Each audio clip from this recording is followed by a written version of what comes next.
clap my hands up. Good afternoon, Brother Oba Tshaka. Glad to be here, brother. Welcome to our story. And as you know, this series is dealing with the centralization of Africa in world history. And I've begun this series by asking each of our guests, first of all, to kind of identify themselves and tell us a little bit about them, a little bit about their background and how they came to be who they are in the sense of their standing in their research. Well, my background is that I come out of the civil rights movement in 1960. I was a member of the Congress of Racial Equality from 1960 to 1966. I was chair of the San Francisco chapter of the Congress of Racial Equality between 1963 and 1965, and during that time led the largest northern civil rights movement in the United States, where we put 10,000 people in the streets and we defeated 676 employers for jobs, including the Bank of America, the largest bank in the world, which was a campaign that I led, which was a statewide campaign, and defeated them and opened up jobs for blacks and people of color. In 1964, I became head of the nationalist wing of the Congress of Racial Equality. Malcolm X had predicted that black nationalism would rear its head in the Congress of Racial Equality and SNCC and in other civil rights organizations. So I led the black nationalist forces in the Congress of Racial Equality, as Kwame Ture and others did inside of SNCC. In 1965, under my leadership, we took over the National Core Convention, voted white money out, and generally restructured CORE along black nationalist lines. I was then following the teachings of the Honorable Marcus Garvey, who was my first master. In 1966, along with a number of community leaders and organizations, we formed the Afro-American Institute that in 1970 became the Pan-African Peoples Organization, which I'm still a member of and chair. And we've operated an independent black school that's been in operation since 1973, African Children's Advanced Learning Center. Fed thousands of our people food for 25 cents a meal, which my wife, Oba Tshaka, headed. And have fought police violence, have been major organizers of African liberation support, mobilizing as many as 15,000 people in the Bay Area. Have worked in Ujamaa villages in Tanzania for months, where Dr. Julius Nyerere was then president, and was political chairman of the North American delegation for the 6th Pan-African Congress. I'm currently national vice chair of the Black United Front, in charge of organizing and training, which has been in operation since 1980, formed in Brooklyn, New York, where your show is aired. I'm also a scholar. I've been a scholar for 39 years as I've been an activist.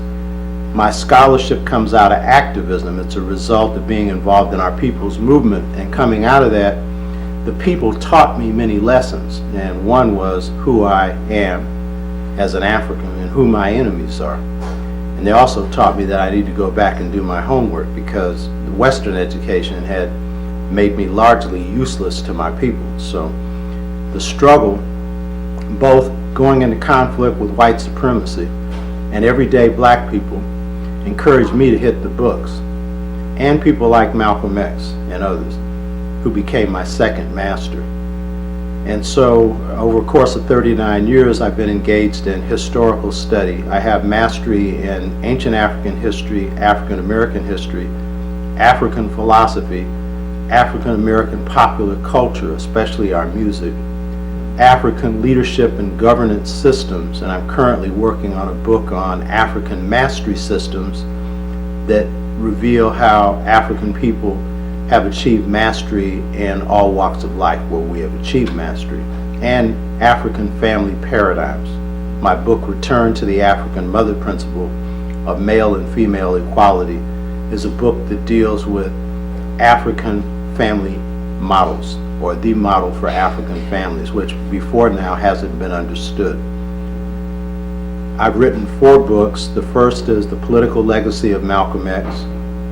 which is the first book written by a black author on Malcolm's political thoughts. Most people don't know it, but Alex Haley was forced by the CIA and by the government to exclude 3 chapters on Malcolm. And in fact, Betty Shabazz, when she appeared in the Hunters Point in 1966 as a part of the Black Panther Party rally, it's a historic event because Huey and other members of the Panthers met her at the airport with guns, and this became like national news. I had met with Eldridge Cleaver in my house the previous week, and Eldridge wanted me to take part in this rally. And when Betty spoke, Betty said that the FBI and the CIA had forced Alex Haley to exclude 3 chapters from his book, The Autobiography of Malcolm X. When Alex Haley died, a wealthy African American purchased his manuscript, and lo and behold, there were 3 chapters in that manuscript that did not appear in the autobiography: the social legacy of Malcolm X, the political legacy of Malcolm X, and the economic legacy of Malcolm X. So I knew this when I wrote the book, and the book is a look at Malcolm's political, spiritual, economic, and social orientation, as well as his international outlook. And it's a book that looks at Malcolm through Malcolm's eyes. So that was my first book, and Malcolm was my second master. My next 2 books came out in 1990. Malcolm came out in 1983. It's been since republished, and it's still on the market. My next 2 books were The Art of Leadership Volume 1 that came out in 1990, Volume 2 in 1991.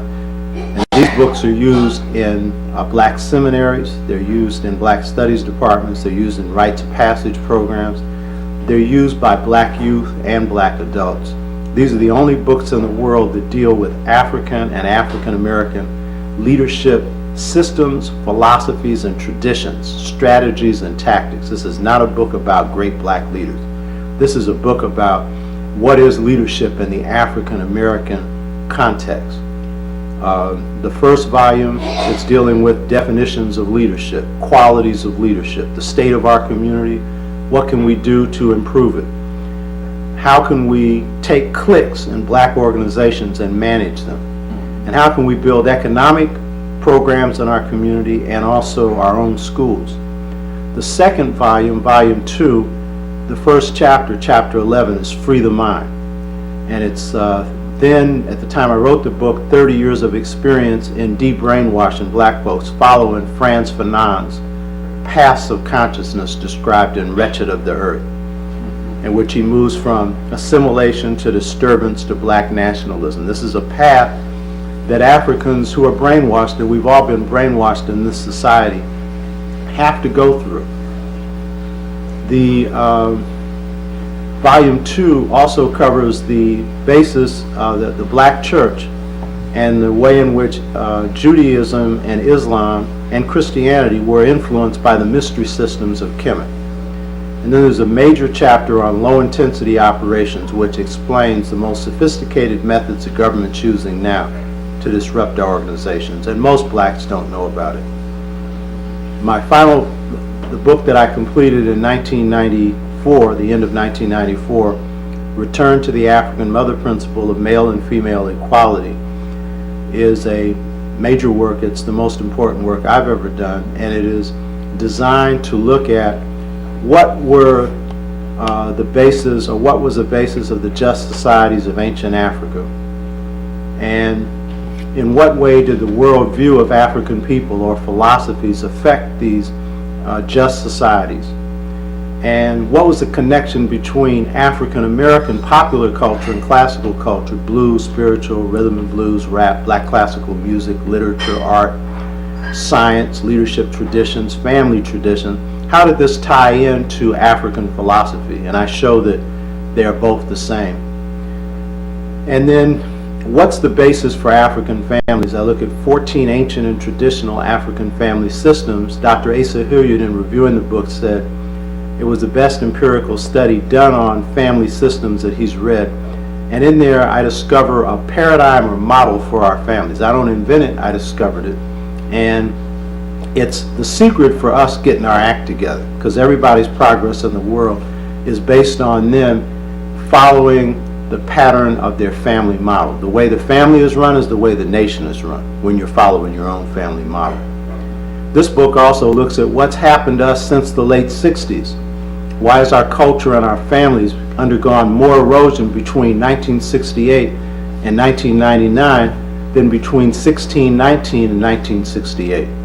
Then the last two chapters, because this book is half paradigm, half model for just societies, and half application to how do we apply this to today, because I'm an organizer and a scholar. So I'm interested in theory that walks. In other words, it's got to be practical.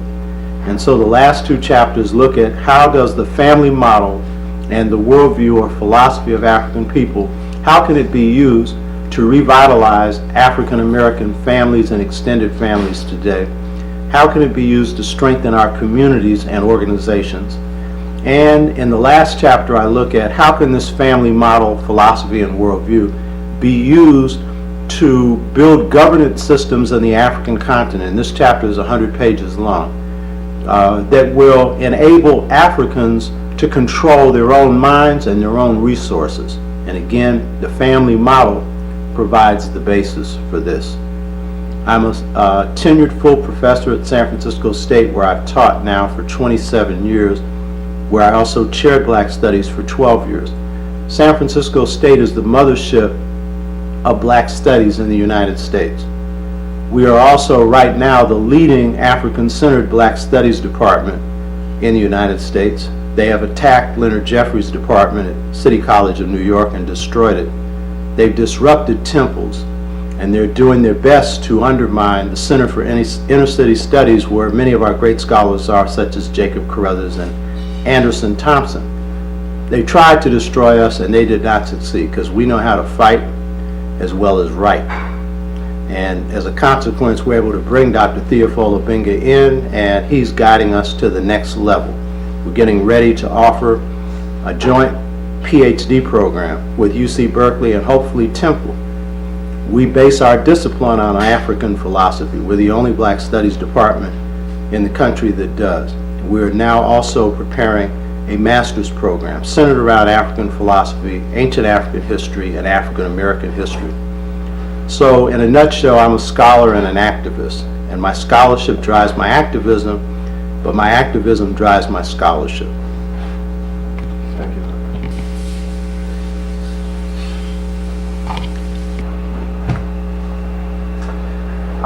Professor Oba Tshaka, I'd like to ask you, in relationship to the name of this program, the centralization of Africa in world history, if you agree with the premise, and if you do, why? Sure.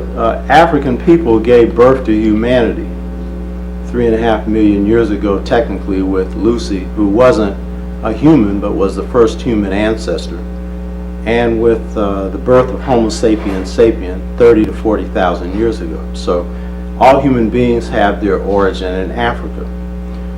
Therefore, also human history has its origin in Africa, because all human beings make history, and African people were the first to make history.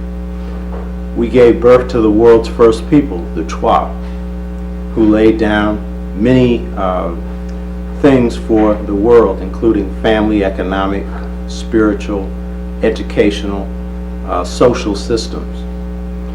We have the world's first civilization, which was Kush, or Ethiopia. So that's the mother civilization of the world. And interestingly enough, some of the Roman historians linked the origin of Ethiopia to the Twa, particularly to Bes, who was the first ancestor of the Kemites, the Egyptians, who was also Twa. And we know that Ethiopia gave birth to Kemet, or some call it Nubia, or Tasseti. These were names given to it by the Kemites. They called it Tasseti, people of the bow. The Greeks called it Ethiopia, which meant people of burnt faces, which was, of course, an outsider's view. The Ethiopians, according to William Leo Hansberry, in ancient Africa, as seen by classical scholars, he notes that the term that the people of Ethiopia used to call themselves was Quevs, Q-U-E-V-S, or Kesh, K-E-S-H. The biblical term is Cush. And so we can see the biblical term is very close to the term used by the Ethiopians themselves. So when we look at Cush or Kebs or Kesh, we see that it gave birth to Kemet, and Kemet is the greatest achievement in ancient classical civilization. And then we see that the civilizations that developed in West Africa, Ghana, Mali, Songhai, Canaan, Bornu, in East Africa, Zimbabwe, the Congo, and many other civilizations, that these are mother civilizations and central civilizations to the world. We also understand that if we look at the role of Africans in world history, Hannibal's role in world history was fundamental importance. He interacted with the Roman world in the Second Punic War and won every battle on the Roman Peninsula. Was perhaps, if not the greatest military strategist, one of the greatest strategists in the world. So, as John Henry Clarke often pointed out, it was the fall of Carthage that really reflected the decline of Africans, but it was Hannibal's role in the Second Punic War that once again indicated the impact of Africans on world history. And we also know the African presence in Spain through the Moors was very important, because after the fall of the Roman Empire, Africans conquered Spain under Tariq bin Ziyad, and from 711 AD to 1491, Africans ruled Spain, along with Arabs, and introduced back into Europe the light of civilization. So the golden age of Spain was the Moors. Ivan van Sertima has done a fine job in one of his Journal of African Civilizations that he devotes exclusively to the Moors in Spain, showing that the Berbers, who were Moors, come from North Africa. Many Europeans try and say these Berbers were white. Well, the Berbers had a white group and a black group. And what Dr. Ivan van Sertima's research and other authors who wrote in this Journal of African Civilization issue clearly show is the Berbers who founded the Moorish Empire in Spain, they were black. And then we can see the African presence in America, the Olmec civilization. And the Olmec really lay the foundation for the Toltecs, the Aztecs, the Mayans, and the Incas. The Olmecs provide building and step pyramids. The Olmecs, through their great facial carvings that we see that are tons in weight found all over Mesoamerica, clearly indicate that they're black, though this was not an exclusively black civilization. It was African and Native American, but it was African-led. If you study the philosophy of the Aztec people, or the Mayan people, or the Toltec people, you'll see that the worldviews of these Native American people are very similar to the worldview of African people. So there's not only a centralization of Africans in world history, there's a common cultural unity that you'll see coming out of Africa that impacts not only Native Americans in America, but the Chinese in China and the Indians in India. There's a great deal of similarity in their cultures and ours, though each of them have developed their own special national culture. In the beginning, the world began out of Africa and African people. So there is a strong strand of cultural unity, even though there's also a great deal of cultural difference, and that's what makes the world great. So Africans have been underestimated in history because Hegel, particularly a German philosopher and historian, began the project of writing Africans out of history by saying that we were savage and uncivilized, by saying that Egypt did not belong to the spirit of Africa, that it was a part of Asia, by saying that North Africa belonged to Europe, therefore appropriating Carthage and Hannibal to Europe. Many times you'll see European history books on the Carthaginians or Hannibal Barcar, who was Hannibal's father, who was also a great general. They've turned them white. As one of my former students said, those who are in control of the present have the ability to distort the past. And that's exactly what we've seen in the European project to write Africans out of history. So when Hegel approached what he called dark Africa, West, Central, East, and South Africa, he said that was a land of savages. He said that not only did these people not have a history, he said these people weren't even humans.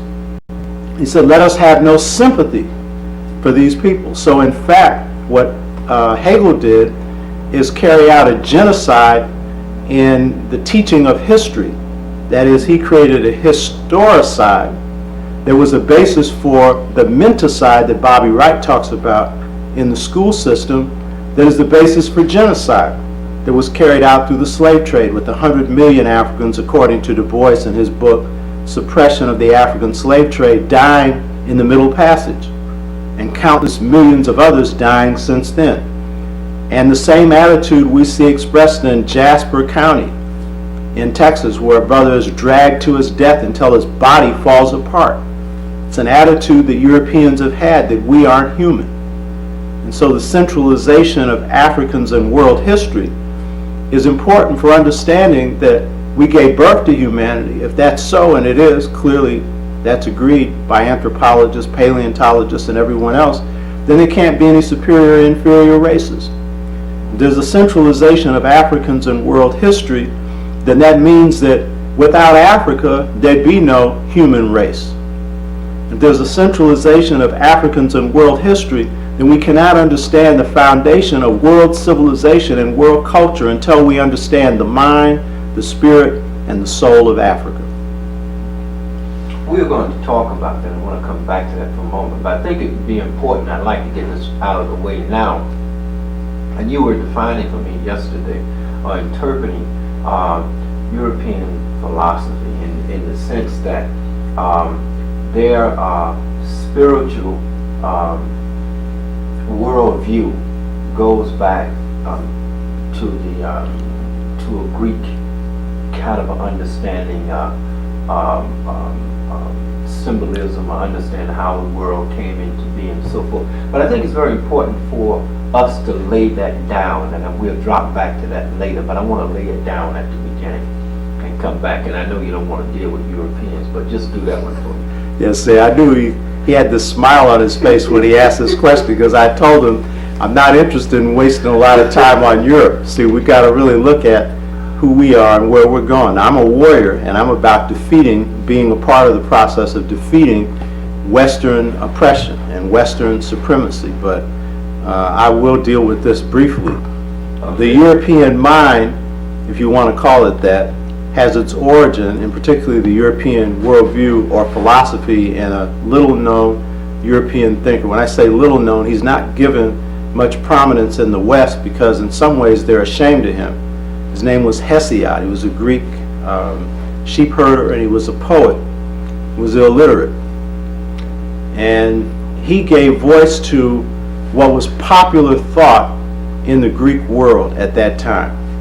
And the themes that he lays down in his book, The Theogony, and also Works and Days, lay down the themes of the Western worldview. Plato pretty much operates on those themes and embellishes them.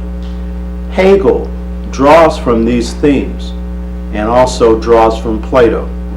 And Descartes and many of the other prominent Western thinkers, because we need to understand the genocide against Africans began in the minds of Europeans. Mm-hmm. And so in the case of Hesiod in his Theogony has this idea of heaven in which the gods and goddesses are in conflict.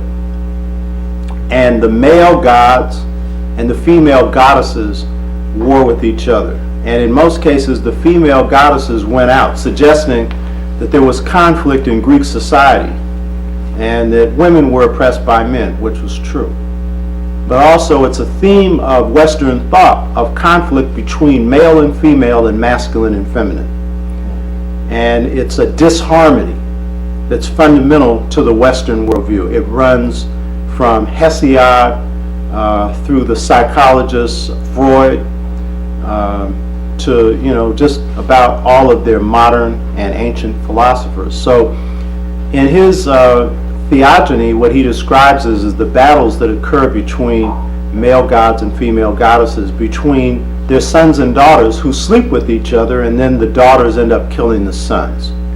In the case of Zeus, who is the supreme god in Greek thought, Zeus dethrones his father. So another principle that comes out of this is not just masculine-feminine conflict, but conflict. The notion that things that are different, male, female, masculine, feminine, are in conflict more than they're in harmony. That's a Western worldview, that opposites run things. Whether it's Marxism or capitalism, it doesn't matter the ism, you'll see that this notion of conflict is central in the Western worldview. In Hesiod's theogony, Zeus is a god who has arbitrary power. Zeus wills to destroy man, the race of man, which means men and women. Zeus creates all kinds of problems for the gods, but because the gods are immortal, he cannot destroy them. This is another theme in the African worldview, that those who rule for one reason, because they have power. They may clean it up and talk about truth and justice and freedom, but in the end, what they're really talking about is that whoever has the power rules. And in the Western world, they respect one thing, and that's power. It doesn't matter whether you're a Marxist or a capitalist, power is the ultimate thing that's respected in the Western world. So that what we see then is with Hesiod, he's laying down some basic things. Dr. Jacob Carruthers, who is one of our best thinkers, he makes the point that Hesiod creates the work ethic. And it's interesting because in Hesiod's theogony, man exists before woman. Now this is really a problem. How can man exist without woman? But it's kind of like the Greek mind is saying the best world would be a world with no women in it. Now the black man would have trouble with that notion. That would be like the world with no sunshine in it. That's right. It would be just a dark and cloudy day. Not to put down darkness, because darkness is beautiful, but a man with no woman, that's just inconceivable. That's right. And of course, it's biologically impossible.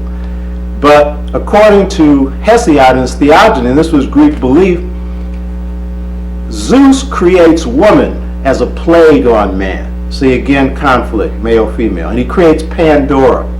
And there's this old saying, most of you have heard of this, Pandora's box. You don't really know what it means. The box is, of course, the sexual equipment of the woman. And so Zeus describes in Hesiod the creation of Pandora as a beautiful, well-shaped woman who they use with the B word. And the B word starts with Hesiod. Of course, it starts with the Greeks. And anytime you see a brother using the B word against a sister, you need to know where that mentality came from. It came from the mind of the oppressor. Same mind that led to our genocide. Because if you call the woman who gave birth to humanity a B, what does that make you? So the thing is, Hesiod then lays down this theme of conflict again between male and female, but here's the key thing. Before woman came along, man didn't have to work. But he says, woman is good at taking the rich man's wealth, but doesn't do anything to help the man who's poor get out of poverty. And so man is inspired to work, to compete with his neighbor, to take care of his woman who's a woe unto him. So the work ethic, and Jacob Carruthers is the one that really deserves the insight for this. He makes the point that under both capitalism and Marxism, they both extol and praise the work ethic. Everyone should work, But under the capitalist system, an old black man told me once, I was down in the Fillmore in San Francisco, and he came up to me and he says, you know what, young man? I said, what? He said, you never make money working. If you think about it, the people who make money don't work. The people who run the system, the Rockefellers and the rest of them, they don't work. But they got us working awful hard. And the biggest reason a lot of us work is we think we too can become a Rockefeller. Biggest joke on the planet. So Zeus concealed from man the truth that man does not need to work day and night, that he could just work a couple of days out of the week and take care of his needs. But he was tricked into work. And the same thing with the Marxists. The Marxists extol the worker, but the people who run Marxist societies don't work. The same thing with the aristocrats of Europe. They extol work, but they were the laziest people you could lay your eyes on. So what you see right here is fundamental parts of the Western worldview. Plato takes those up. He accepts this notion that man is in conflict with woman, and he creates a hierarchy. And in this hierarchy, it's reason that's placed on the highest throne. And that is associated with the masculine and with the male, but particularly elite males, the philosopher kings. They believe to be the ones that can reason. The United States accepts this proposition. When the Constitution was written in secrecy, you had a group of elite white males, very smart white males, who in conspiracy got together and created the Constitution of the United States, who believed that the masses could not reason. And it was their job to reason for them. And in fact, Madison, one of the so-called founding fathers of the United States, wrote the Federalist Papers, one of the Federalist Papers, defending the Constitution. He explained why they met in secrecy and why they were setting up a republic. He said the role of Republican government is to control the people. And then he said it is to control itself. And what's usually left out of most quotes on Madison's statement is what he said to follow. In my book, The Mother Principle, notes this along with many other things. Return to the African Mother Principle of male and female equality. And what it notes is that Madison said the fundamental reason why Republican government, Republican government is what you have here. They call it a democracy, but it's a few people you elect who represent the interests of a fewer people who run the country, and that's the moneyed interests that run the Congress and the Senate and the local and state governments. And what he said is the fundamental reason why Republican government is created to control the people, because if the people get control of the government, they will equitably distribute the wealth, and they will not pay usurious debts. They won't pay debts with high interest. He said they won't pay debts, but we know they all had high interest on it, and that's what they wouldn't pay. So what you need to understand is Plato's mind played a big part in setting up this system and conned a whole lot of us into thinking that this is about freedom, justice, and equality. A point I didn't point out is Hesiod creates this notion that Zeus is free. And freedom in the Western world means the right of the white man, and particularly the elite whites, to do whatever they want to do. That's what freedom means in the Western world. That's why they could talk about freedom, justice, and equality as the motive for the American Revolution. And as soon as it was over, enslave blacks and exterminate Native Americans, because what freedom meant was the freedom of the white man to do whatever he thought was in his interest. So Plato deifies reason, and he puts reason on the supreme throne, and he says only the elite have reason. The masses don't have it, the workers don't have it, women don't have it, strangers don't have it. Now what I didn't say about Hegel is, a central trap of Hegel's thinking is that Hegel deifies reason. He takes Plato's idea and he takes it and says that reason rules nature. Reason rules the world. Reason rules the cosmos. He also said God is reason. And then he also asserted that only the white man really had reason. That Africans didn't have reason. And he used reason to construct a view of the world in which he ruled Africans out of humanity, denied that Indians in India had really made a history because they didn't keep a record of it. As if whether you keep a record of it has anything to do with whether you made history. Some people have a better memory of their history through their oral memory than some do of their written history, because the oral history is often required in most societies of color to be accurate. And then he said the Chinese didn't have history because what they tended to do was issue moral edicts and things like that, but they did not have a rule of law. They didn't have the system that the Europeans had. So Hegel uses reason to rule people out of humanity and out of history. And reason is used as the basis for conquest. There's a Native American thinker, he's become an actor recently, Russell Means, who was a leader in the American Indian movement.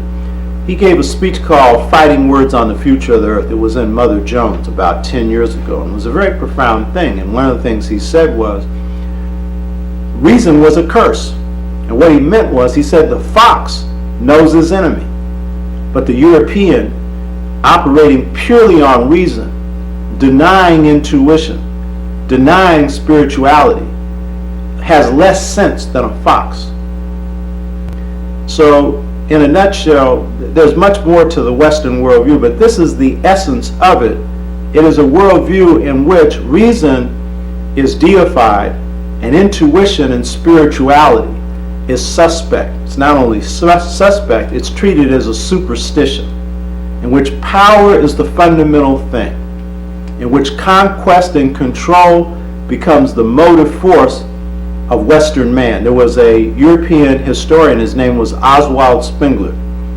He wrote Decline of the West, Volume 1 and Volume 2, Hour of Decision, Man and the Techniques.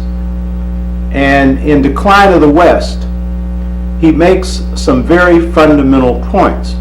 And one of the most fundamental points is, he says, Western man is the only man that had the desire to conquer the world and then proceeded to do it.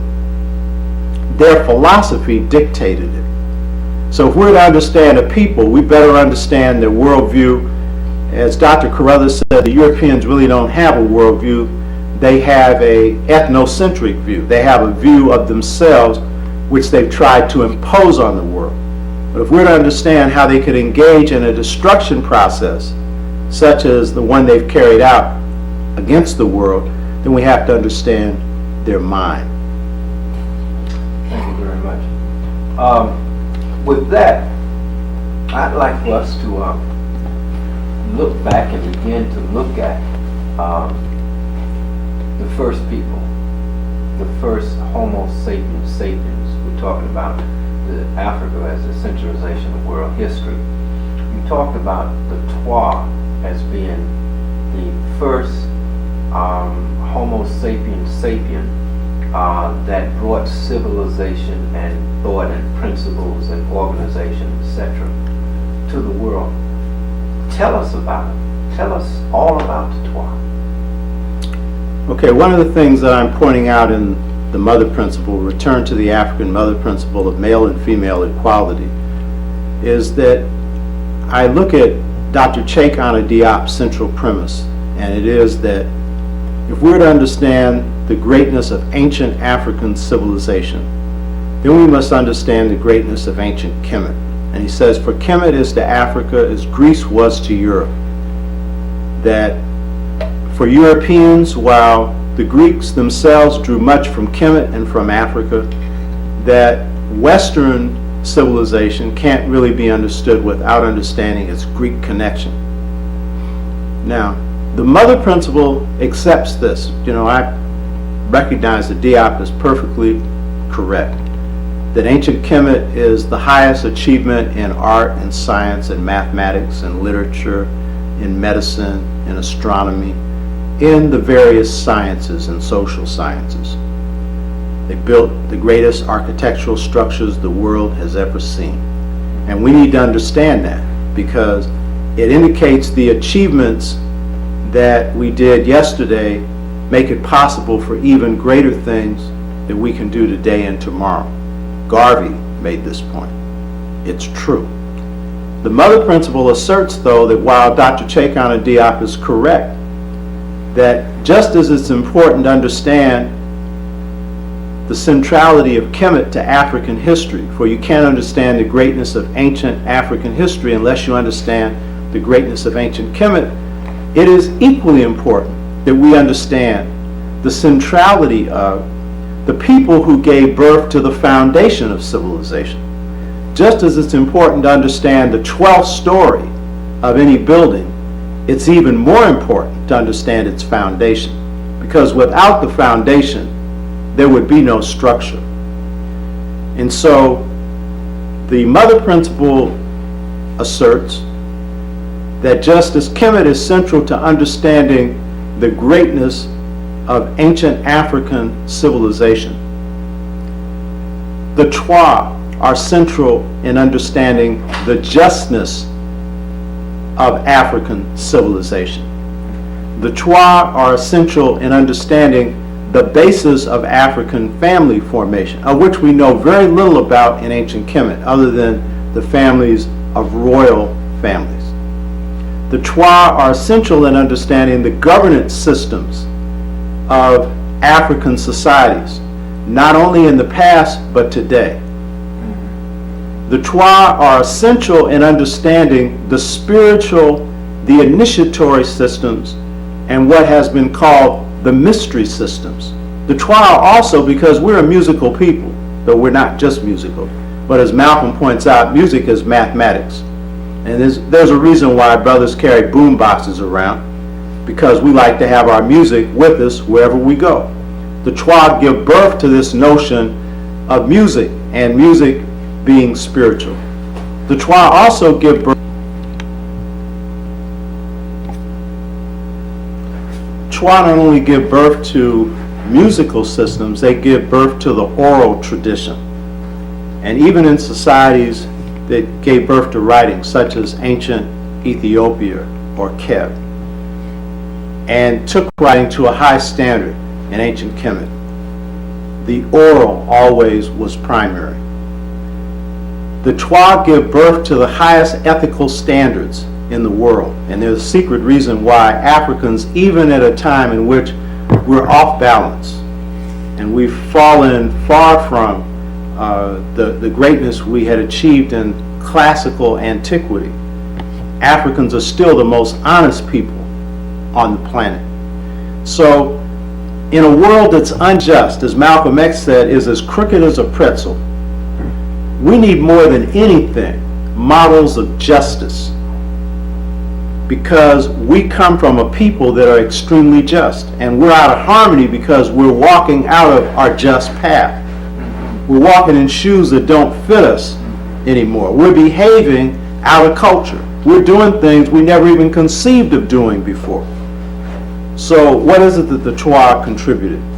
The mother principle, Dr. Obenga makes a very profound point. He says that African philosophy is based on hypothesis. The European comes up with a theory, and then they eliminate or accept that theory based on trial and error.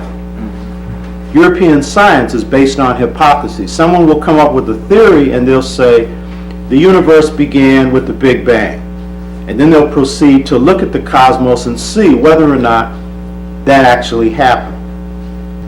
African thought and African systems, as Dr. Obenga says, are based on precision. He makes the point that they're real, that Africans had an ability to come up with the truth right away, that it was not a hypothesis, a guess. We got right down to the heart of the truth. What does this have to do with the Twa? The mother principle, unlike most books, is not based on a hypothesis.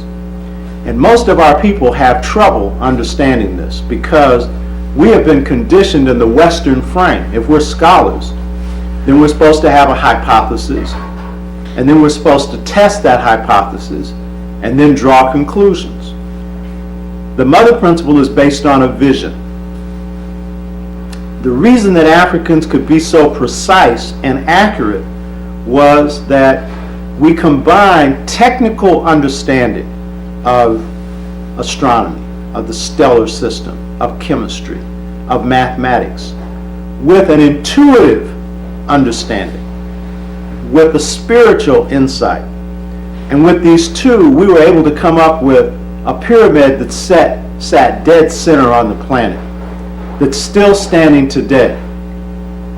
Stop. So the mother principle is based on a vision, and it's different from a hypothesis. And I believe that the reason that the ancient Africans were so accurate in their thought is that they weren't simply dealing with the logical mind alone, they were dealing also with the intuitive realm. And so they were combining logic with intuition. The mother principle is the result of what was then 32 years of careful research and careful work, in particular study of African philosophy, Dogon philosophy in particular, but also Kemetic, Asante, Yoruba, many other African philosophies, and African American philosophy, which we'll talk about later. And it was after writing the mother principle for a period of 1 month and writing 180 pages that I realized, sitting in my study one evening, that I really didn't understand the essence of what the Dogon meant by just societies. And you'll see here symbols of the Dogon. These are the Numo twins that reflect the union of the masculine and feminine principle. And you can see here there is a female and she has a beard. Much like, a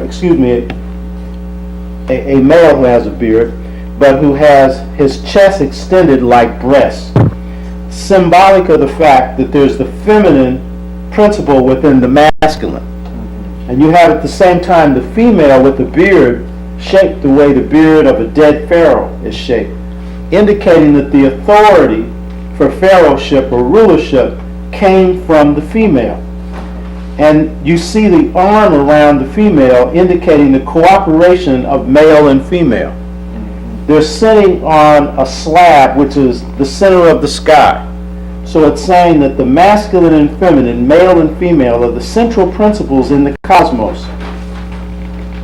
And there are 4 females holding them up who are pregnant, representing north, south, east, and west, fire, earth, air, and water. And what's holding up the sky is the placenta, which is considered to be the masculine part of the feminine.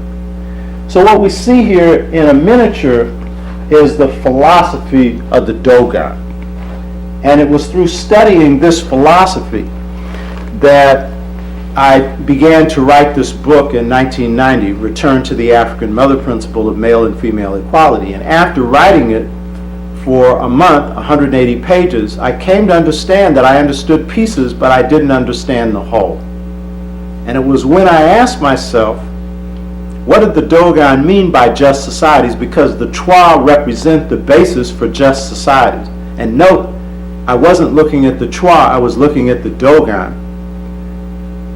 And I got humbled because I realized I'd been in this system 32 years and I understood pieces of it. And an African system you have to internalize, you have to apply it to yourself. It's not just a regurgitation of information. It changes you because it's revealing principles that govern the cosmos. And to the extent that you're not in harmony with some of those principles, you have to work with them. So I've been working with the feminine principle a lot, which I'll talk about more later. And so it was when I got humbled and realized that I didn't understand the connection of this philosophy. I didn't understand how it tied together, that I began to ask some questions about what did the Dogon mean by just societies, that I had one of the most, in fact, the most beautiful experience of my life. When suddenly, when I got humble and asked the question, what did the Dogons mean by just society, I saw this beautiful light. Nothing spoke to me, but it was just a beautiful light, very peaceful. Many people describe heaven as light. Many have gone to the other side and come back because there are experiences of people who've died, their heart stopped beating, they come back to life. They experience those who are good people being embraced by the light. Some of them call this Jesus, others call this Buddha, some of them call this Muhammad, but it's love. And what I experienced was this beautiful, calm feeling. But instantly, the light revealed an answer.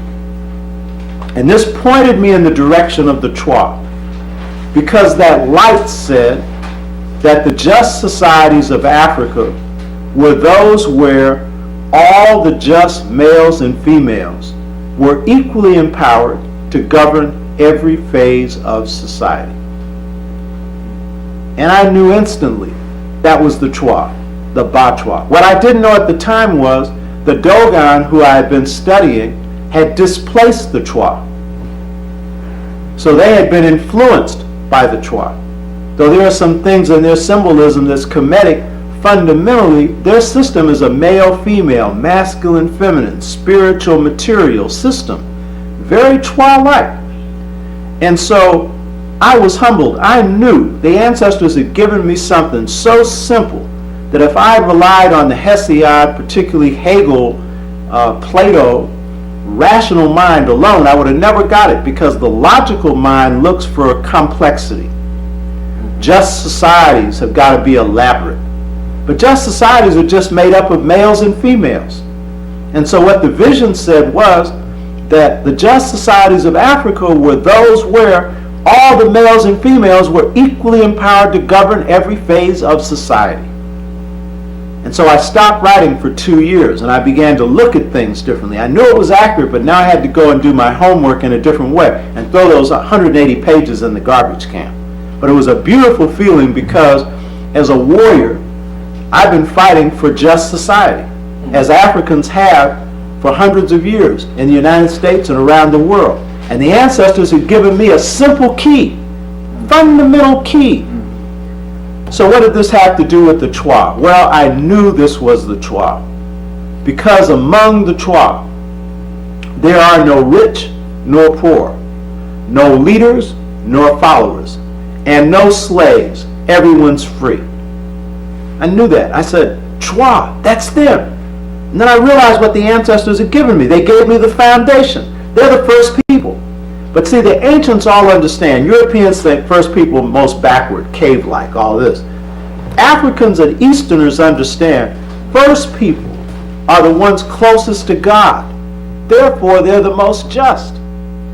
And so I knew instantly that these Twa were fundamental to the development of African society. So as I began to examine them and study them, went to Ghana and discovered their role in terms of training great healers, and began to look at different African societies, but began to go back and look at the Twa, what I realized was, well, first, the Twa gave birth to this notion of balance in families between males and females. They create a system where men and women are equal but different. See, the African view of equality is different from the European one. We understand, yes, equally valued. Each is interdependent on the other, but different. Man is potential father, woman is potential mother. And there's honor in this. And so what we see is in Twa society, there's this notion of balance but difference. The Twa give birth to the notion that in African economy, the woman is in charge in the hunter-gatherer societies, because the Twa were one of the first economic systems. They created one of the first economic systems in the world, a hunter-gatherer system that precedes agriculture. And the men hunt, women gather. Now, they set the pattern for subsequent African economies, because as Africans become agricultural, women become the agriculturalists. Well, that's a step up from gathering, because you're gathering vegetables or wild foods that people can eat. And all agricultural is planting foods that people can eat. And so, again, the economy comes from the Twa.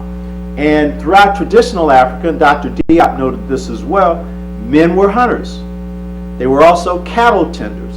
And with the Twa, as hunters, particularly those with bows and arrows, they were defenders. So were some women. But that was fundamentally the line of males.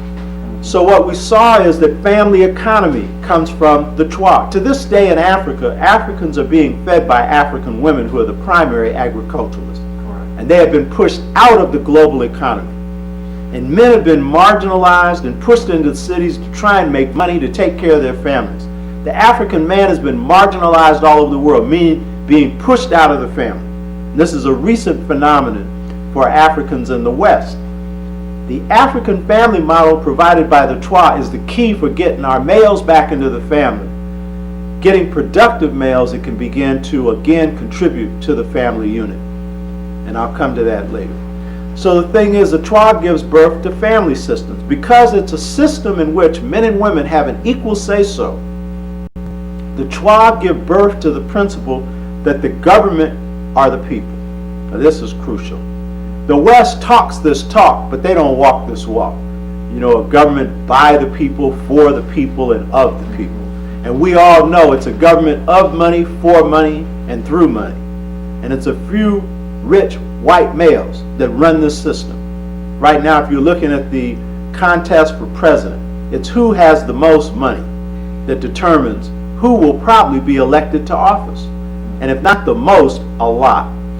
So the thing is, the Twa give birth to the notion that since the males and females are equally empowered to govern every phase of society, therefore, the way in which decisions are made is not the majority ruling over the minority, but through consensus.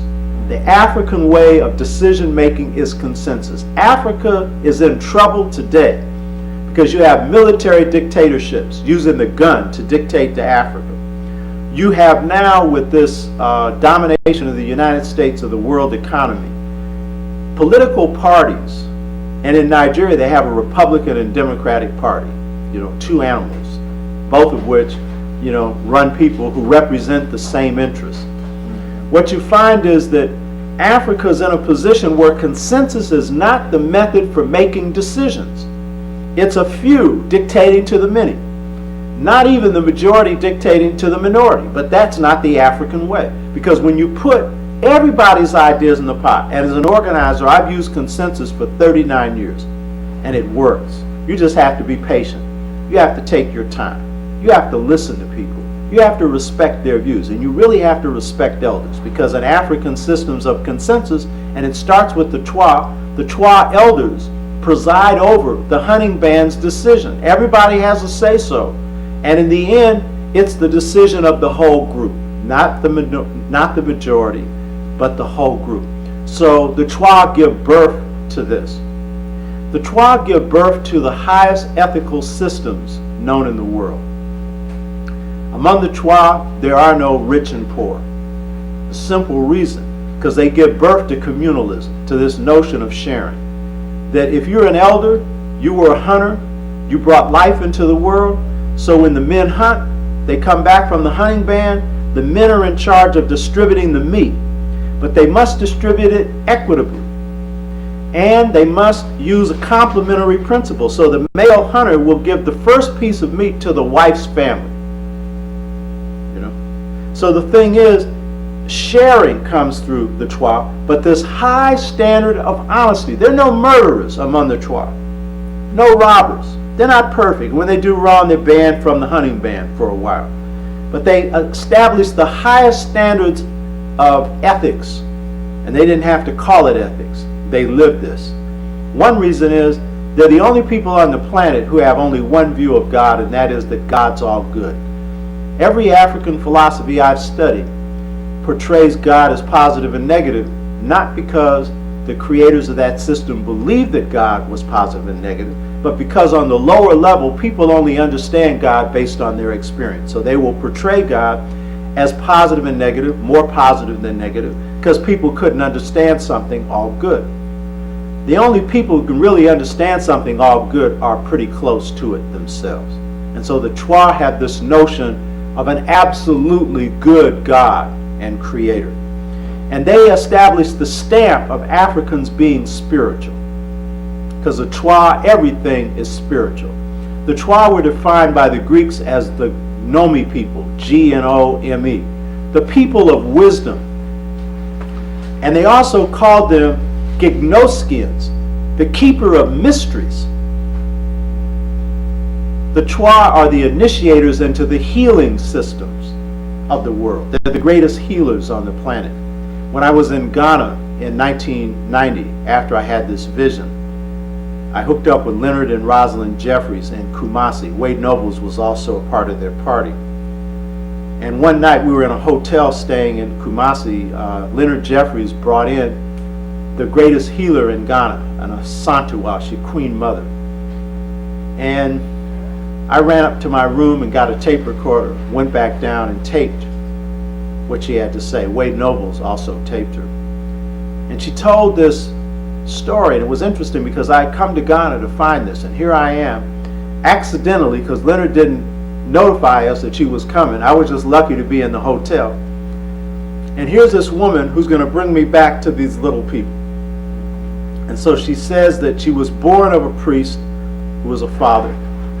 And at 7 years and 7 months, she went to the river near the forest and disappeared for 7 months. Now later, a year later, a few years later, my wife and I went to Ghana and found this was common in Ghana. Today, right. And the mother thought she had been killed or kidnapped. The father knew what had happened. She had been taken into the forest by the little people, the Twa. And the Twa had initiated her into healing telepathically without ever talking to her. You also, brother, were telling me about a case, brother you know, who said the same thing. And I've heard numerous other cases. Transmitting knowledge through the mind, the spirit mind, is the highest form of transmission. Most people in the world don't know how to do it. But because the Twa are the world's first people, they're in contact with the highest spiritual powers. These are good people because here they are initiating children who they see have potential into healing powers. They're receiving no pay for this.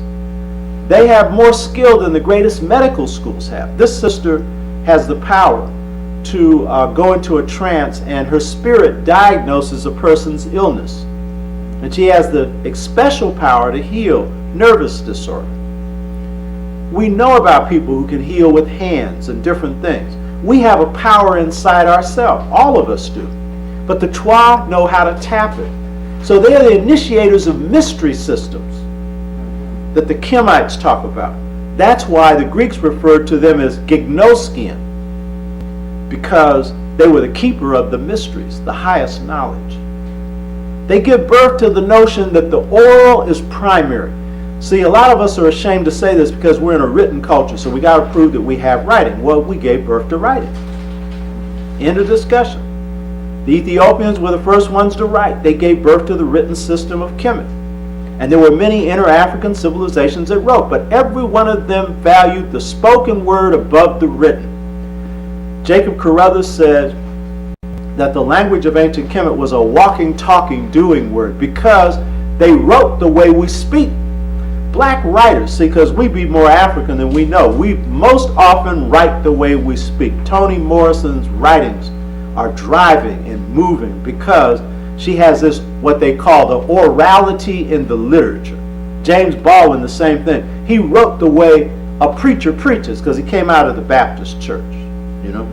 So the thing is, the Twa established this principle that the word is primary. And you see, the oral cultures of Africa, drawing from this, show us that the word is considered to be the thing that really connects man to God, because what separates us from all the animals is we speak. Now, animals have a way of communicating, and animals are wise, and we'd be well to know that because we could learn much from the animals. In fact, in this world where right is wrong and wrong is right, the animals are often smarter than the two-legged creatures, and it shouldn't be that way because the animals aren't just operating on reason. So the thing is, when we look at the Twa, they give birth to this notion that the word is a vital force, that the word, the Bambara, who are kindred people to the Dogon, the Bambara teach that the Creator gave man and woman speech, and Creator made man and woman his interlocutor or representative on earth. And think about this. This is really heavy. That the role of the word is to maintain balance in the cosmos, on earth, between all creeping and crawling, all growing, animate and inanimate things and beings. This is heavy. In fact, the Bambara call the Creator Ma, M-A-A, Ngala, N-G-A-L-A. Now add one word to it, one letter to it, T, you would have Ma'at. Ma Ngala. That's the Creator. And then the Creator calls man and woman Ma. Think about it. And their definition of what it is to be a human being is to be kind and gentle, That's what a human being is. And the Twa are the kindest and most gentle human beings on the planet. You mess with them and you're in trouble. These little people have their poison arrows, and we know all about hoodoo and voodoo from South Carolina and from Louisiana. My wife comes from Bayou Fort Ors. They know all about that. Well, the Twa know more about it than anybody else, and people know, don't mess with these little people.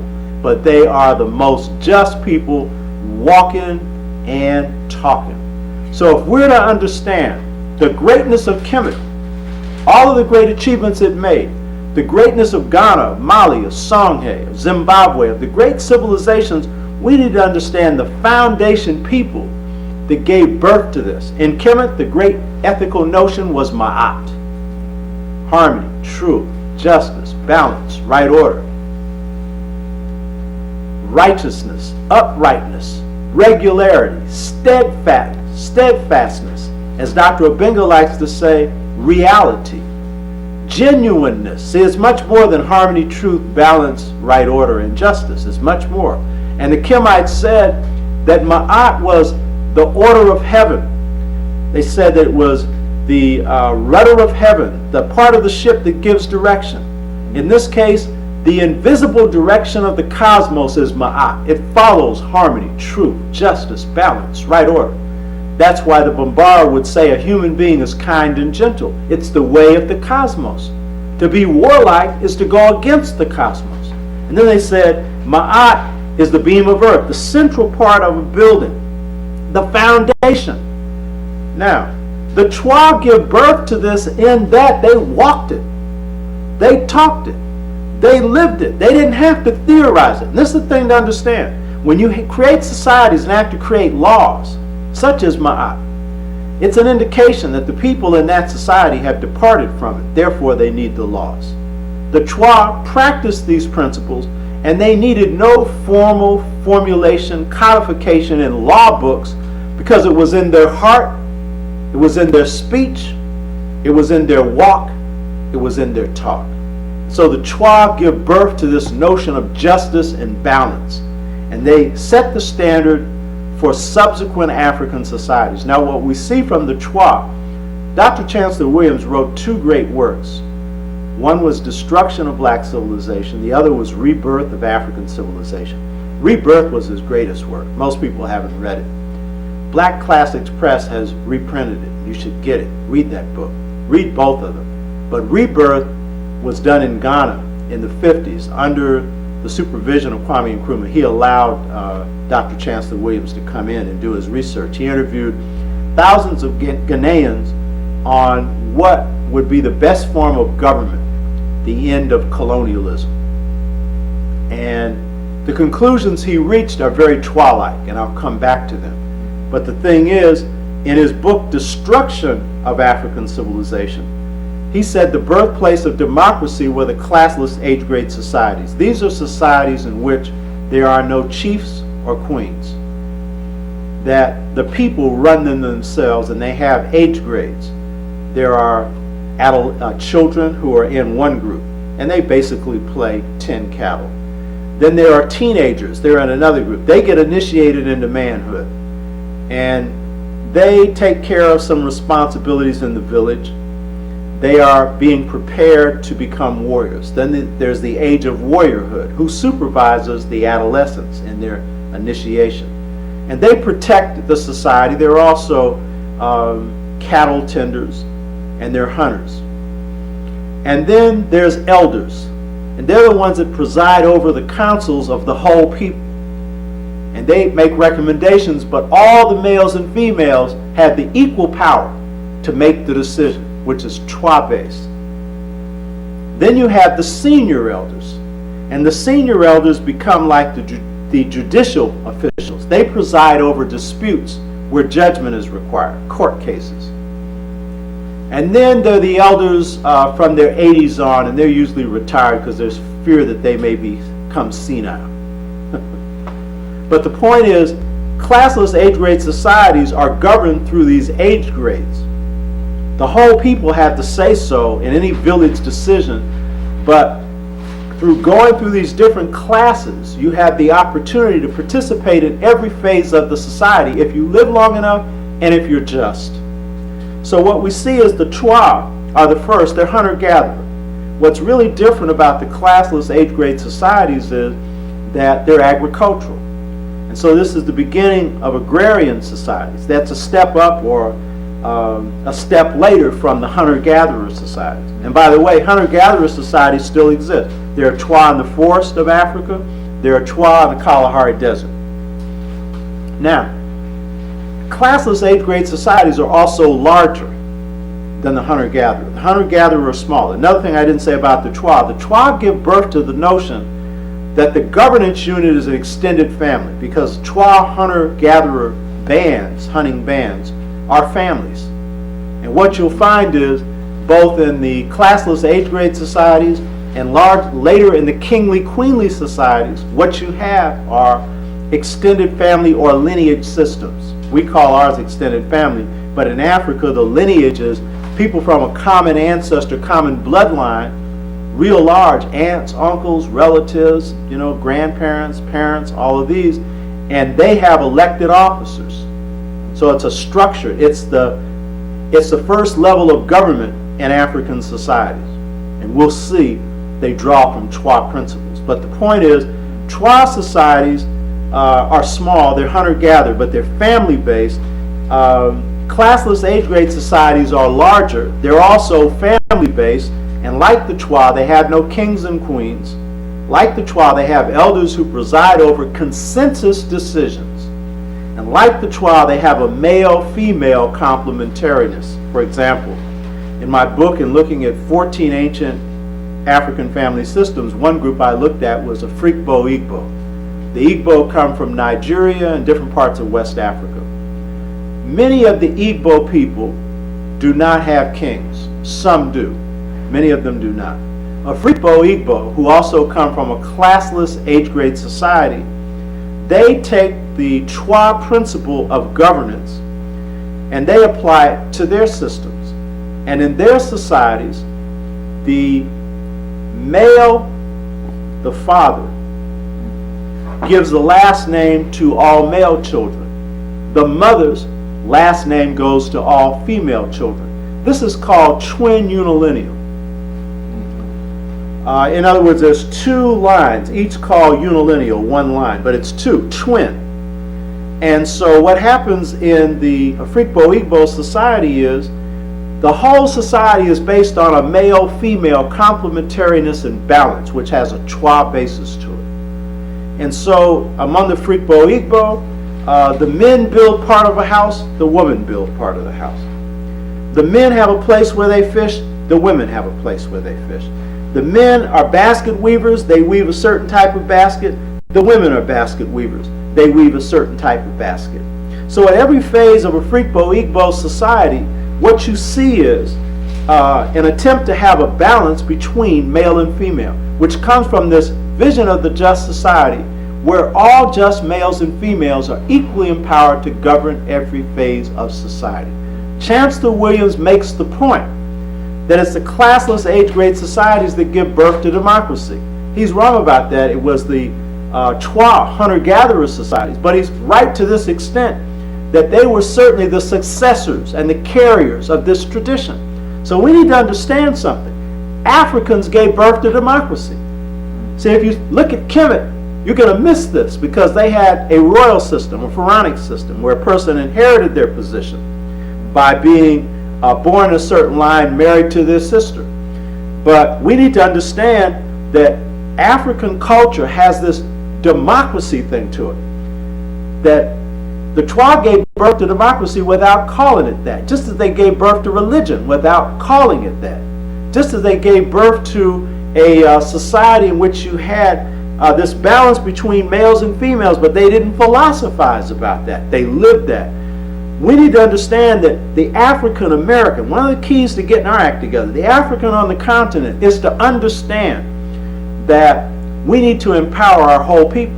We're not going to be free as a people if we depend on a few charismatic leaders to free us. My book, The Art of Leadership, one of the things that I point out in this book is that the Art of Leadership Volume 1 is that leaders in the best of African and African American leadership traditions are mouthpieces of the people. King, when he led the Montgomery bus boycott, he said, I didn't initiate it. When the people called on me, he said, I stepped forward as a spokesperson for the people.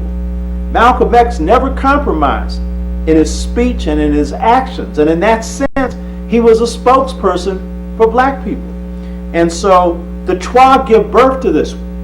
If we look at black classical music, we'll see that this is an aristocracy of democracy, where you have dukes and counts and queens, you understand, who get into a combo or a big band because they have great musical talent.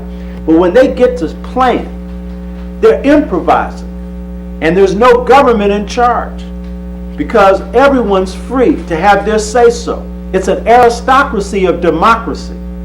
It's a mixture of what comes later with the kingly, queenly systems, because we'll see that they were influenced by the Twa in that many kings and queens, particularly kings, were elected. And that leads to a phenomenon that's a contradiction in terms, royal democracy. Whereas in Europe, all you have is royalty, and they rule, and there's no check on it until they, finally, they have struggles between the emerging middle class in Britain, and they create a parliament and eventually make a figurehead king. But in Africa, the notion of the king being responsible to the people comes from this Twa base, this notion that males and females were equally empowered to govern every phase of society. So what I'm explaining is, you have this evolution from the Twa to classless age-grade societies, to then larger societies that in some cases are kingly and queenly, and they are diverse. You can't say one thing about all African societies. They were diverse. But many follow a similar formula. After I got this vision, I was into a used bookstore, and I found this book on ancient African kingdoms, and here they describe a people in southern Africa called the Lozi, L-O-Z-I. And what do they say? In the Lozi kingdom, the king ruled the upper kingdom, the queen ruled the lower kingdom. Well, in some sense, this is like upper and lower Kemet. But I knew that the operative principle going on here was, this was a large society, the Lozi, and their empowerment was through a male king and a female queen mother. And the balance was each one ruling half the kingdom. But the king ruled the upper. That was an indication that this was patrifocal, because the upper meant a little higher. And the queen mother ruled the lower kingdom, a little lower. But fundamentally, there was an attempt to have balance. And societies where males and females were no longer ruling directly, then they had a king and queen mother. And they were representative of the males and females in society. And then they had a council. And that council at the national level was mirrored by a council at the regional level, at the district level, and at the village level. When you got to the village level, you found a king and queen mother, Asante, for example, in Ghana. And you would find that when the queen mother, she would nominate a candidate for kingship of the village, it would go to a council of males. But then when the decision was to be announced, all the males and females of the village came together, and the bravest and most eloquent male, young male, would stand up and say, my elders, what is your recommendation? The male-female principle, queen mother, the elder males. They give their recommendation. All the males and females in the village say yes or no, and it's consensus. So what you see here is again the Twa principle. We gave birth to democracy, not hypocrisy. The real live thing. And so if they say Kwame is our candidate to be village king, and the people say Kwame lied, Kwame stole, Kwame's this, Kwame's that, you'll hear hisses, hollers, and everything else. And what will happen is those elders and that queen mother will go back into a huddle, and they'll come up with another candidate until they come up with one that the people can approve, one that's just. Most of the time, they will make a just recommendation to begin with. But the point is, the people have the final say-so. So the Twa give birth to not only straight-out democracy, where there are no kings and queens, but they give birth to royal democracy in that they give a stamp to the fact that, in fact, in Africa, royalty doesn't mean the same thing it means in Europe. It doesn't just mean you got royal blood. Royalty means your family was among the families that founded the nation. That's what royalty means. And usually when they're selecting candidates, they'll select between families that founded nations, so it will rotate. So it's the most just one in a particular line. So it's a different concept of what a royal family is. And by the way, in Ghana, to show you how this works, when an Asantehene, who's a king, is nominated by the Queen Mother, the council elects one of her 3 candidates, because it's never known whether they didn't. Then they take this king into seclusion and train him. And when he's trained, he comes back to be inaugurated. Before he's inaugurated, he takes an oath to obey the people's representatives, his council. Because in Ghana, and this is true in many African traditional systems, the king does not make a decision on his own. It's the consensus of the council that represents the people at the district, at the regional, and at the village level. Then, at the same time, the council takes an oath, and the people take an oath to follow the king, which means they're following themselves. Before the king takes office, he gives up all his wealth. And there's no army that he has. The army is a people's army. It's a militia. So he has no force to use against the people. It's characteristic of traditional African governments that traditional African governments, large as Ghana, did not need an army to control the people. But you do not know of one European government where they did not have an army to control the people. And this again is a Twa-based principle that the people are in charge. So you give them the weapons. So if this government is dishonest, the people will take them out. So it's beyond checks and balances. This is bigger than that. So what's my point here? The Twa lay the basis for family formation. And this is most important. The family formation, the balance between male and female in the family where they're equally empowered to govern every phase of society, gives rise to a different kind of family formation. It is the secret behind African democracy. And this family formation, for example, Yoruba, people in Nigeria. The Yoruba people, the last name of a child comes from the father. But the male child or the male inherits from the father's line. Female child inherits from the mother's line. So what this is telling you is there's a male-female balance even in inheritance. But the reason is male inherits what they're responsible for. In the Yoruba, they're an exception. The men are the farmers. So they inherit farmland. Most of the time it's the woman who's the farmer. The female inherit the wealth of the marketplace because the woman runs the marketplace. So the man sells his own products because he says the woman's too good in business and she'll take advantage of it. Now, the Yoruba practice this governance principle the same way. They, in towns, oftentimes they'll have a council, and there's a council of Igboni. Igboni is a secret society. They maintain order. And then there's a council of females. Decisions are made by the consensus of the males and females. So what you're seeing is this balance in the Twa families plays up into family systems throughout Africa where men and women are empowered through their own lines of power. Now here's the point. In the world today, the people who are making progress, they're making progress based on using the best of their family systems, and those family systems are the model for how they govern their villages, their cities, and their nations. If you look at the Chinese, their family system is Confucianism. Confucius was an ancient Chinese philosopher.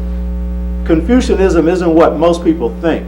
It's not his philosophy. It was the traditional philosophy of China. By the way, the first 2 dynasties of China were African. They were black. Yeah, the Shang and Xia dynasties were both African dynasties. Renoko, Rashidi, and others, they're specialists in this area. The yin-yang philosophy of China is very similar to, because it's a masculine-feminine philosophy, sun-moon philosophy. It's very similar to this worldview that I'm describing that come from the Twa. And I haven't talked about the Dogon because the Dogon are really central to this worldview. And of Kemet. what we also see is that the Shang and Xia dynasty, they were run very much an African way. The emperor or the ruler was like an elder who was in charge of making sacrifices to the ancestors. He played the same kind of role that the kings play and the lineage heads play in Africa to this day. They practice divination, and the divination system is an African system. In fact, in Ethiopia, you wouldn't go to war unless you divined whether or not you'd win. And since the outcome of things like war are unknown, some people could say that's superstitious. But usually they would follow divination, which is they go to an oracle and find out if the oracle said you can win or lose, because they found it was accurate. And I'm a practitioner of the Yoruba system, and their oracle has always been accurate. I mean, I have never seen Odu Ifa, which is the divination system of the Yoruba, to ever be wrong. Never. It's absolutely right. By the way, all they read when they do an oracle in Odu Ifa, which is their system of divination, they're reading you. They're reading your destiny, which the Yoruba says in your head, your Ori. So you're getting all this profound wisdom, but if you had enough insight, you'd know it already. But the Babalawo, who is the father of mysteries, interesting, the Twa give birth to mysteries.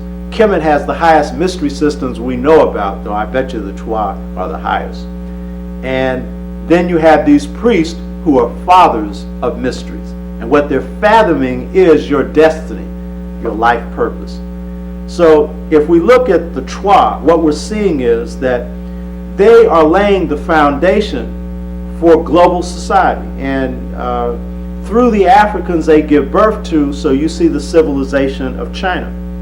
We know the first people in the Philippines are also Twa. What I didn't mention is that as the Twa in Ghana have been the initiatories people into healing. I had a student, it was about 4 years ago, and I was explaining how this Queen Mother in Ghana was initiated for 7 months in the forest by the little people. And she told me her grandmother was a healer, and the little people had trained her. Well, the first people in the Philippines are the Twa. They call them Negritos. They live in the forest and in the mountains. They're disrespected. And by the way, the Twa are disrespected in Africa because both Africans and Europeans regard them as backward because they live in the forest, because they're not interested in accumulating wealth, you know. So I said, what did your grandmother learn from these Twa? And she said, well, she doesn't know. Her grandmother died. I said, go ask your mother. She came back a few days later, and she said, well, the Twa taught her grandmother how to divine the future, the thing I was talking about. But she also said this, the Filipinos have a saying, never take your children to the river near the forest at dusk, because the little people will take them and they'll come back with extraordinary healing powers. The Twa are the initiators of the world into the higher wisdoms and into the higher truths. So in looking at family formation, it's important to understand that the success of a people in the world is tied to them following their family model. So the Chinese, it's Confucianism, and it's following the principle that the eldest male is in charge. China runs on that principle. If you look at the people who are governing China now, they're all in their 70s. Deng Xiaoping, who died recently, who was the architect of their economic transformation, 10% growth a year, died in his 90s, was in his 80s when he was the architect of what was going on in China, and while he was in charge of the military commission, held no official title. Didn't need to. He was the elder wise man. The military bowed to him. The political party bowed to him. This one man, 1,250,000,000 people. They're observing the wisdom of their elders. In this case, eldest male. I'm not saying we go that way. That's a Chinese way. But they're in power because of that. When you had the meltdown of the Southeast Asian economy just 6-8 months ago, China didn't melt down. Why? Because the IMF, the International Monetary Fund, which the U.S. controls, the World Bank, they weren't dictating to them. One thing is they have not put their currency out to be manipulated, you know, on a world basis. But for another thing, they make their own internal economic decisions. If you look at the Japanese, they were bombed by the Americans during World War II, dropped 2 nuclear weapons on them. Right. But the fact is, they have the second strongest and the second largest economy in the world, even though they have no raw resources to back up that economy. What do they have? They have Japanese culture. And what's the heart of Japanese culture? It's Shintoism. What's Shintoism? It's venerating your ancestors. By the way, Japanese Shintoism is very much like Yorubaism, Asanteism. It's the same system, but it's just a Japanese style. By the way, the Anu people are the first people of Japan. They are also the pre-dynastic people of Kemet. Anu. Japanese have a saying, Malcolm X used to quote this, that for a samurai to be good, he needed to have some black blood in him. So the first people of Japan were black? Yeah, black people. They're the first people all over the planet were black. Though the 6 species of humanity is not found in America. So what we see then is that the Chinese and Japanese making progress on their family system. If you look at the Americans and the Western Europeans, and for that matter, Eastern Europeans, they also have a culture. You'd be mistaken to call it capitalism or Marxism. Their culture, and it comes from their families. Cheikana Diop in his Northern Cradle theory best explains this. And what he shows is that, they have a basically conflict-oriented warlike system where the strong rule, and particularly where the male rules. And so their family system is what I call arbitrary power. Comes straight out of Hesiod, what we were talking about before. So the ones who have the power rule, and they really dictate everything else. So what is the way for Africa? Africa is controlled by the World Bank, the International Monetary Fund. Africans are trying to follow everybody's way but ours at the national level. We've got parliamentary democracy. In Ghana, you've got justices who go to court in an African country where it's 100 degrees, wearing a white wig and black robes to look like they're in England. Look foolish in England, but at least that's their tradition. It's got nothing to do with us. Or you have situations where in some countries, Ghana's an example, where the president has ultimate absolute power, where he can make war, enter into foreign policy, make trade agreements, disband his cabinet and his parliament. He has that ultimate authority. When you rest authority in the hands of one person, then it's very easy for a power structure that's global, that's all over the world, to get you to cave in. It's very easy. But when you rest it in a people, it's impossible. Because while you have some crooked people, I don't romanticize our people or anybody else. In the end, if the whole people have a say-so, such as in Ghana, should we let the foreigners own our gold? I know what the answer will be. No. And then the question will be, how can we all own it? As opposed to a few even of us owning it. So the thing is, the question is, what's our way? If the family way of the Chinese is Confucianism, of the Japanese is Shintoism, of the European it's arbitrary powerism, what's our way? And this is what the mother principles are addressing. And I think it's a fundamental value. And I'm telling you, this is absolutely sound. When you think about it, it's a way out for the sister on the street who ain't got no brother. It's the way out for Africans on the continent where the sister is out there hoeing the field and carrying the water and doing all the other hard work, and the brother's off somewhere trying to get money to pay school fees. It's the way out for the Caribbean, where the black man has also been marginalized and the load has been put on the sister to take care of the family. It's a way for Africans all over the world. What is this family model? It's simple. It fits us. It comes out of our culture. What I discovered when I looked at these 14 ancient and traditional family systems, I've only discussed a few of them, was that they followed a pattern. It was this trois pattern, and it was a pattern that comes out of twinness, the notion that where there's day, there's night, where there's left, there's right, where there's order, there's a potential for disorder. The things in the cosmos are always twin, as opposed to just one way. The Kemites said, life is slow dying. To understand life, understand its twin side, its death. The people who have the greatest appreciation of life in the Western world are often the people who have had a serious bout with death. It's a shame that that's the way you get to learn to appreciate life. I have a friend who was riding his bicycle one day. He's a European. He fell into a hole. Deep hole. Nearly died. Actually came out uninjured, but he should have nearly died. And so for a couple of years, he would close his office on Saturday. He would take his family different places. He realized he could have been gone. And the most important things in life was to enjoy his family. The most important things in life was to enjoy living and to do something for humanity. And so for a few years he got this message. But the point is, that's because life is twin. Life is slow dying. So if we look at the model that the Twa have, the Twa were really basing their system on a twin male-female balance in the economy, in governance, in the way in which they transmitted knowledge on every level. And so when I looked at these family systems, I was finding family systems like the Afrikbo Igbo that I just talked about, twin unilineal, last name of the male going to the female line, female going to the female line. The Yoruba, male inherit from male, female inherit from female.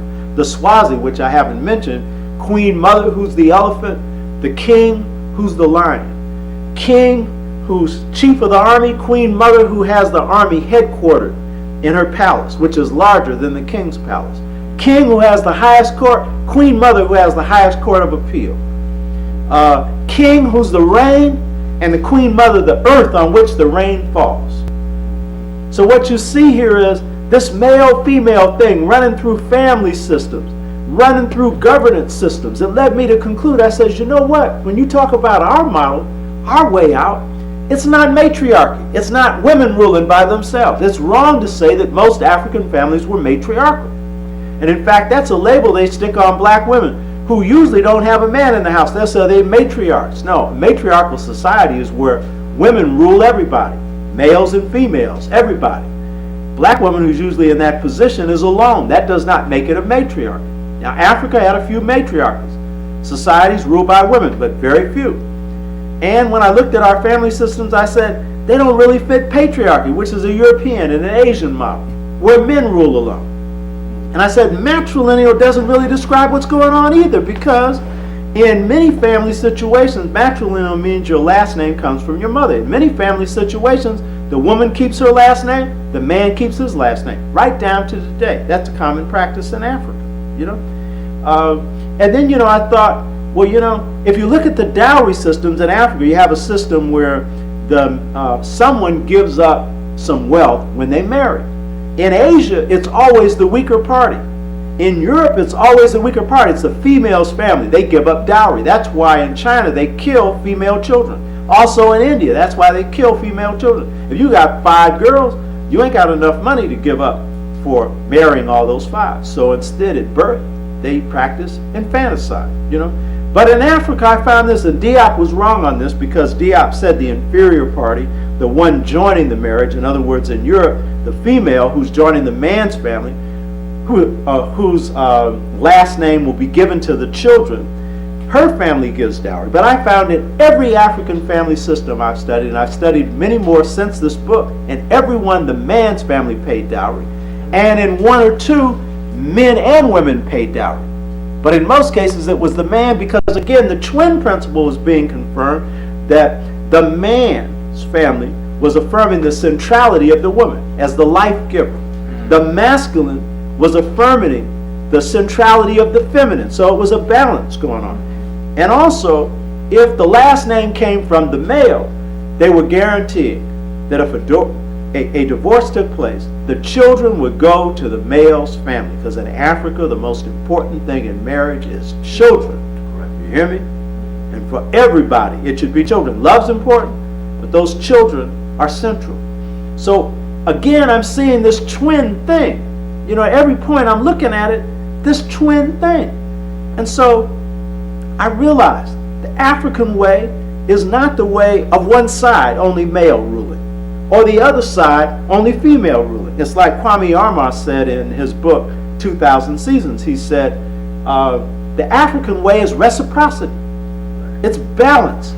And so the term I've used to coin this, more important than the term is what it reflects, is not the matrilineal, the patrilineal, the matriarchy or the patriarchy, but the twin lineal. The African way is the twin lineal way. All that means is your lineage is the line you come from. You don't come from a father line alone or a mother line alone. You come from twin lines, mother and father. Correct. You don't come from a grandfather line alone or grandmother line alone. You come from twin lines, grandmother, grandfather. And if God is he, then God is she. I'm not saying God is. God may just be spirit. But if you're going to personalize and humanize God and make God one sex, you're going to have to make God the other sex. Because life cannot be brought into this world by one sex alone. So twin lineal simply reflects our way. It's our way. It's the way of balance. What does this have to do with us today? If you look at these trois, the trois through this balance of male and female constructed the basis for democracy. They constructed the basis for seeing that in African families, the woman was as important as the man because each one was an equal contributor. In fact, the woman contributed more because in the hunter-gatherer society, you're going to find rough food that you can pick more often than you are going to be able to hunt and capture game. So she was a more stable source of the food supply. But the point is, she was an important source. You don't abuse what's important. You know what I mean? Whereas in Europe, Diop points out in the Northern Cradle, the European woman was useless other than producing children, mainly male children, because they killed a lot of the female children. So the point is that not having a balance was key to one being abused by the other. But this balanced thing that comes out of a balanced worldview guaranteed that, as Diop said, there was in ancient Africa and in Kemet no systematic abuse or misuse of African women. If we're doing some of that today, it's because we have taken on what the Swahilis call the Wazungu or the white view and have begun to abuse and mistreat our women. And we do that. We have truly descended into a level of savagery. But the thing is, what this has to do with today is this.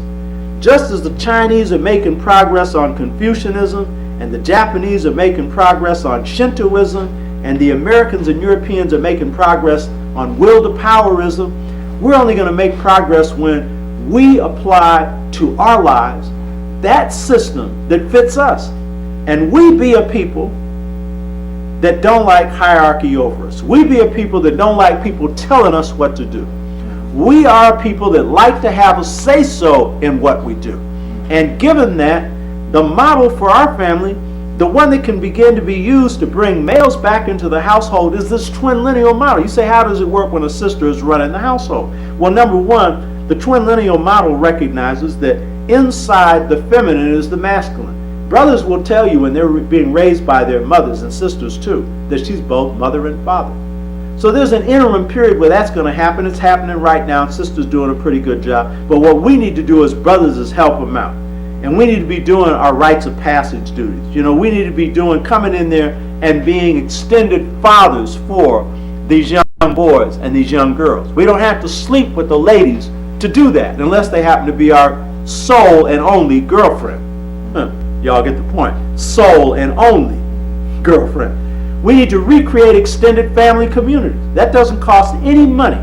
That's a question of us embracing our culture and going back to, as the rap artists say, black to the future, where elders were really respected in our community. But key to this is we have really got to see that if the male's going to have any future, the reason why males aren't in the family, that's since 1968, because up to 1968, 75% of our households had a man and woman in it, husband and wife. 75%. It's since 1968 that that's declined to 37%. And that pattern is all over the world, wherever Africans are. And you can write it off, because a lot of sisters say the reason is the black man is lazy. Well, some have become lazy because there's been a couple of generations where there's been no work. But the fact of the matter is, we built this country. You really can't put the label lazy on either one of us. You know what I mean? But the thing is, since the late 60s, you've had a transformation in the economy of this country where industrial work, I was reading the New York Times, that 500,000 jobs went outside the United States, industrial jobs, in just the last couple of months. You know? There was a study done in between 1976 and 1982, and it showed that 720,000 black men lost their jobs between that time. And that same study showed that 720,000 black men were out of the household. There is a direct relationship between the man having a job and him being in the house. Because this is a society that says that if you cannot produce economically, you're not a man. And unfortunately, a lot of sisters believe it, and certainly a lot of brothers do. The fact is, if you want the man back into the house, we got to make him employable. And yeah, he needs skills. He needs to get back in school, all these things. But a key thing is, if there's no place where he can see an economic future for himself, he doesn't have much incentive to do that. And so one of the things we've got to see is this family unit coming from the Twa, spreading throughout Africa, and this is true of family units all over the world, is the first economic unit in a society. And the twin lineal model simply says that we've got to see the family unit as a love unit, as we do, but as an economic unit. And so we've got to start pooling money. Extended families. An extended family ain't just blood kin, it's friends, you know, and beginning to pool that money to build businesses in our community. Some of the rap artists are doing it. Some of our people are doing this. It's always been the case. We've had blacks with strong family traditions. But what we need to do now is to revitalize this. Bring this man back in. But the thing is, the man has got to understand that he's not the ruler. That there's going to be some equal governance going on in this family. And you know, the best black families have followed this principle. I was discussing this with my students and talking about the twin lineal model and asking them, how did it apply to their families? And one sister, she said, well, you know, in her house, because this is the beauty of this model, it's not arbitrary. There's not one way it works. You can be creative with it because you're talking about balance. So how does the balance work? It varies with each person, each family. So in her family, the father was the extrovert, the mother was the introvert. So what did they do? They built on the strengths that each one had with those qualities. The father was the one to go out in the world and set up a business.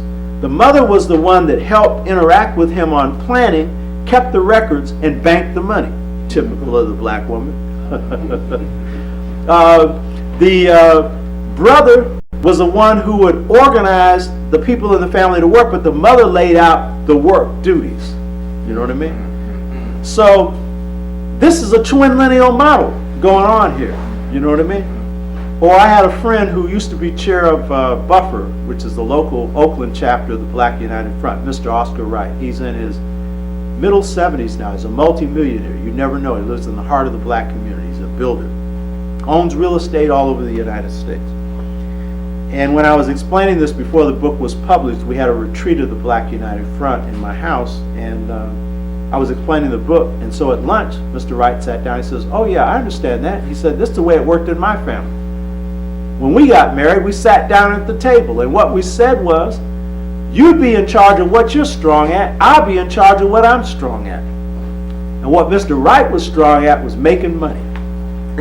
And the fortunate thing is that they allowed that to go down. It's kind of like the way African decisions work. There was a line of power for women, line of power for men. The women's strength in Africa was agriculture. Men was hunting and gathering. Well, here it's based on what are your qualities? You know, what are your real strengths? So Mr. Wright had the ability to look at a piece of property and see future value in it and never sell it. That's his principle. He gets some property and it ain't never going outside the family, you know. And he's got property in in Arizona, whole strip downtown. They wanted to buy it from him, downtown Founding Fathers. He wouldn't sell it. But he let his son from his first marriage acquire the property. He had to give him $30,000, but the property is worth $5 to $6 million. But he looked at him in the eye because he made him pay so he'd be responsible. And he said, son, I don't sell my property. And the son said, I got the message, Dad. But the point is, in that household, The mother took care of raising the children, you know. The mother was the one that governed discipline and all the rest of that. But Mr. Right was the one that went out there and accumulated property. Now the point is, in the best of our families, they're already applying this, because the way in which twinlinealism has been translated by Africans in America has been through the institution. If you're looking at marriage, this isn't always the case. We're generalizing. It's millions of people, but often the case of the strong black male and the strong black female. What you'll generally find, contrary to the stereotype, most black families has got a situation where you got a woman who's every bit as strong as the man. And it's whether or not the man and woman can work that balance out that determines whether or not that marriage will work. And what will not work is the man trying to stomp over the woman and tell the woman what to do. And it's not advisable for the woman to do it either. And when that happens, marriages usually fall apart, because you're going against your model. So our way is the twinlineal way, where everybody has their say-so. That is, everybody who's responsible. In these families, it doesn't mean children have an equal say-so to adults. Now that's wrong. They don't bring in nothing. They can give advice, but they don't have no final say-so. They got to be responsible to do it. So I'm just saying that I think that when we're looking at the Twa and then tracing them throughout Africa, we see that today it offers us real solutions for the future of our people. Marvelous. There's several questions I want to ask you, but since we're on the Twa, I want to look at the Dogon, but I want to finish the Twa up and then go to the Dogon. How did the Egyptians look at and interrelate with the Twa?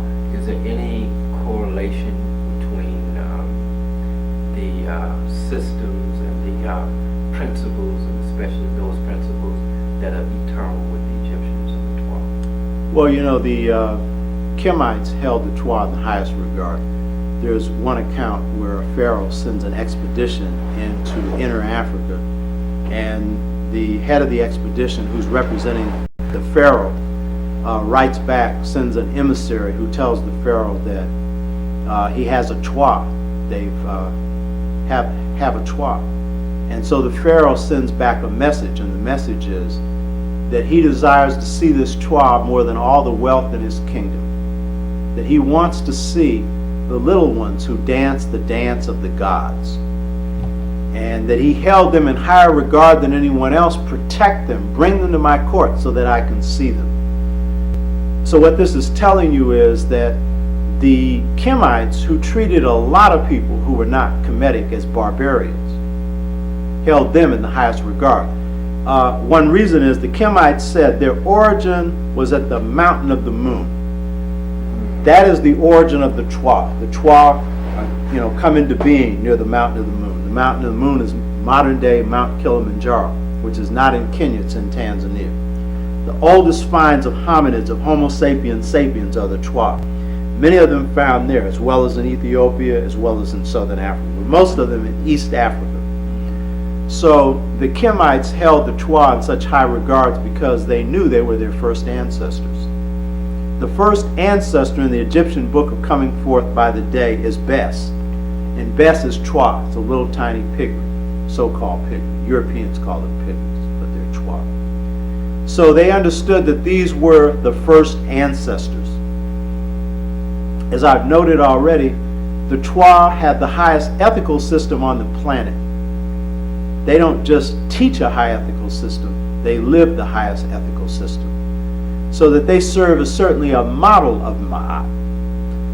The fact that the Twa established family economy for inner Africa, we know very little about the family economy of Kemet outside of the royal family. It's reasonable to surmise that since Kemet was an African civilization, it follows similar patterns, with men having certain responsibilities and women other. We know from Herodotus that, according to Herodotus, the female child in adulthood was responsible for caring for their parents in old age or in illness, which would indicate a matrifocal society, last name coming from the woman, consistent with the pharaonic society where the pharaoh's power came through royal females. So the Twa contribute that. In terms of technology, we know that the Twa say they tried civilization, but they didn't like it. Now, by civilization, they meant structures, architectural and others. So what contribution they made there, we don't know. But what we do know is that as the initiators into mystery systems, they are certainly the founders of that. And as the greatest healers, as I just pointed out some examples, they had to be at the foundation of medical science for Africa and for the world. Now, when you say they are initiators into the mystery system, what are we talking about, and how do we know that they are the initiators into the mystery system? Well, I've just given you the examples, and this, I can cite books, but the Europeans who have traveled with the Twa, such as Colin Turnbull, Life Among the Pygmies, and others, they usually only see the surface. Every now and then they may see a little bit more. But the examples I give of the initiation of the greatest healer in Ghana by Twa, the healers in Indonesia, the Philippines by the Twa. Healing systems, I mean, if you can heal through telepathy, if you can heal through going through trances, and by the way, there are a number of cases of this in the United States where people have this ability to go into a trance, their spirit diagnoses the illness. There's a guy named Edgar Cayce, who's a European, who had the same talent, cured thousands of people. Western medical science is the only medical science in the world that doesn't combine the spiritual with the material side of medicine. The same is true with their philosophy. The same is true with their science. They don't have a sacred science. They just simply have a despiritualized science. But all the great breakthroughs in science have been made by the scientists who combine technical knowledge with a spiritual experience. Einstein's theory of relativity came from a dream, but he understood quantum physics. But it was the dream that enabled him to bring this whole truth together. The Twa people seem to be the people of the spirits. The Kemites said, the Pharaoh said, he wanted to see these little people who dance the dance of the gods. Telling you that these initiators are the closest to God. Their dance is the dance of the gods. It's almost like being in touch with God because they're the oldest ancestors. Being the oldest ancestors, they're in touch with the greatest wisdom in the world. It's hard for us to buy that now because we associate wisdom with writing, with universities and stuff like that. But all universities start within, the universe within. And so the Twa lay that foundation.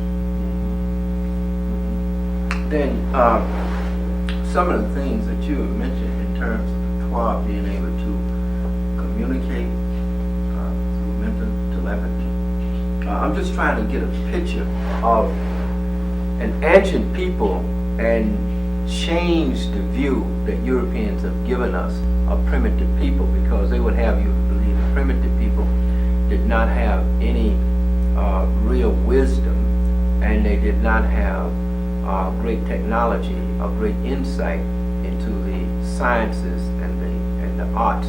I'm just trying to look at what their world was or could have been, in the sense that if you can communicate through mental telepathy, you are so close spiritually to oneness with nature. And if you have oneness with nature, there is no limit to what you can do. Yeah, as I started off by quoting Dr. Abenga when he said Western philosophy and science is based on hypotheses, but African philosophy and culture and science is real and it's accurate. And that's because Africans combined the technical with the spiritual. They understood they were linked. They understood that a blade of grass or a ocean or river of water had spirit in it, had life in it. It's a source of life, but it has spirit in it. And consequently, we were able to do many accurate things in the area of science or architecture because we had technical mastery, but we understood that you wouldn't really understand the truth of an aspect of science unless you also had the spiritual understanding. So an Einstein doesn't get the theory of relativity with his logical mind alone. You need the logical mind, but there has to be some kind of spiritual intervention. That's true of all the breakthroughs in science. They've all had an intuitive basis to it. Einstein's theory of relativity came from a dream, but his conclusion